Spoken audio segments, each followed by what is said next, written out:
spirituale andando verso la terra che è stata scelta da Maria per poterci parlare del mondo di Dio, di quella vita che fa parte della nostra esperienza fin dalla nostra venuta a questo mondo. Noi siamo nati per essere di Dio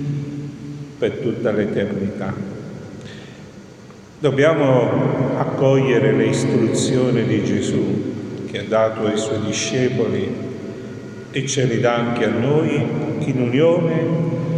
ai suggerimenti e ai consigli che Maria a Meggiugori ci parla e ci esorta non soltanto ad ascoltarli, ma a metterli in pratica. In primo luogo, Gesù ci parla di una conversione del cuore, come Maria stessa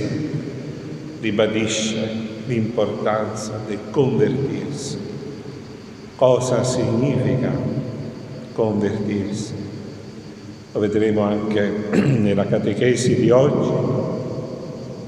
E soprattutto una presa di coscienza che noi abbiamo bisogno di capire chi siamo. Abbiamo bisogno di non fuggire davanti alle nostre debolezze, davanti alle nostre imperfezioni, ma lodare e ringraziare Dio se ci dà la grazia di guardarci e guardare quei limiti che diventano per noi ostacolo per sperimentare la vita della grazia nella nostra esperienza spirituale. E questo convertire è un ritorno al Signore a partire da ciò che siamo e chiedere al Signore la grazia per intercessione di Maria di crescere per eliminare quei vizi e trasformare la nostra vita, soprattutto interiore, in virtù. È uno dei consigli fondamentali che Maria ha dato sempre, fin dall'inizio a Meggiugori, come Gesù nell'inizio della sua predicazione, inizio di Meggiugori, inizi della predicazione, sintonia e sinergia tra madre e figlio per poterci rivelare quella volontà del Padre che chiede a noi di ritornare a Lui con cuore pentito e umiliato, con cuore contrito, quindi un cuore che non si vergogna di ciò che è, ma di un cuore che comprende nel riconoscere i suoi limiti la grandezza di Dio, che solo Lui è capace di sopperire questi nostri limiti, questa nostra finitudine, perché Lui, essendo pienezza eterna, non ha altro che desiderio di trasferire in noi attraverso il flusso della grazia nel nostro cuore, nella nostra intelligenza, nella nostra memoria, quella grazia che ci trasforma, e come hanno vissuto i discepoli la trasformazione sotto la guida del loro maestro, così anche i veggenti sotto la guida di Maria hanno vissuto quella trasformazione e che ancora oggi prosegue questo loro cammino tra gli alti e bassi, verso come i discepoli stessi, discepoli addirittura, hanno tradito i maestri nonostante la loro conversione, come anche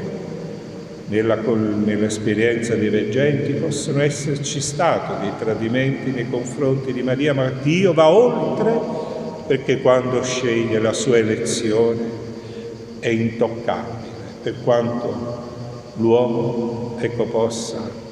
avere anche dei momenti di sbandamento,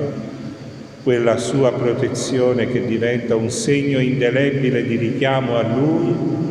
ecco, la conversione ci dà l'opportunità di tornare a Lui come Pietro,